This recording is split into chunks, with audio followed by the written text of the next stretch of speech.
ഈ ക്ഷേത്രത്തിൻ്റെ പ്രതിഷ്ഠയുടെ കാലഘട്ടത്തെക്കുറിച്ച് വ്യക്തമായ രേഖകളോ മറ്റ് ചരിത്ര വസ്തുതകളോ കിട്ടുന്നില്ലെങ്കിലും 1970-ൽ നടന്ന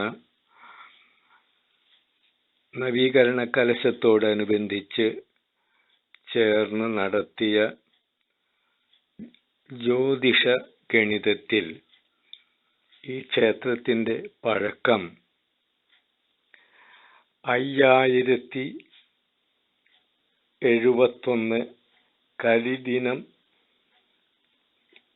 കണക്കാക്കി കലിയുഗ ആരംഭത്തിൻ്റെ 5071 വർഷമായിട്ടാണ് കണക്കാക്കി വരുന്നത്.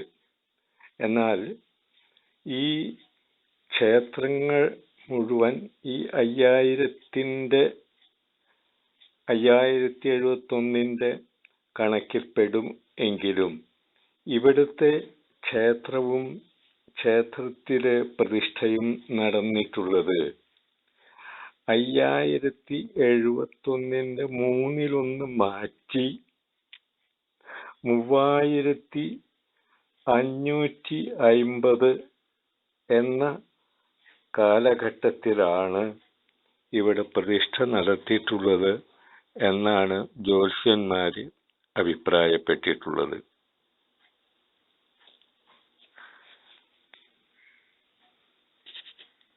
അന്ന് ഈ ക്ഷേത്രത്തിന് ഇന്ന് കാണുന്ന വിധത്തിലുള്ള പ്രാകാരങ്ങളോ മറ്റ് കെട്ടിടങ്ങളൊന്നും ഉണ്ടായിരുന്നില്ല എന്നും പറയപ്പെടുന്നു.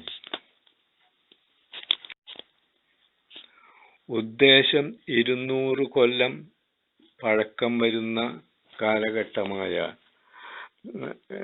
ത്തിലാണ് ഇവിടുത്തെ നടപ്പുരയും പത്താഴപ്പുരയും എല്ലാം നിർമ്മിച്ചിട്ടുള്ളത് എന്നാണ് കാരണവന്മാര് പറഞ്ഞു വരുന്നത്.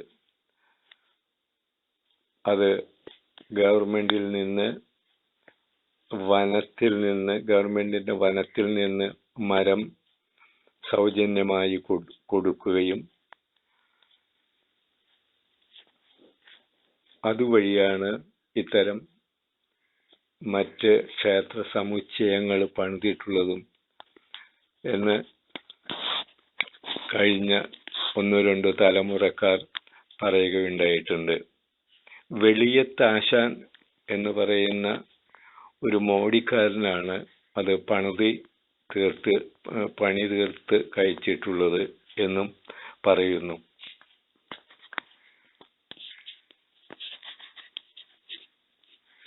എന്നാൽ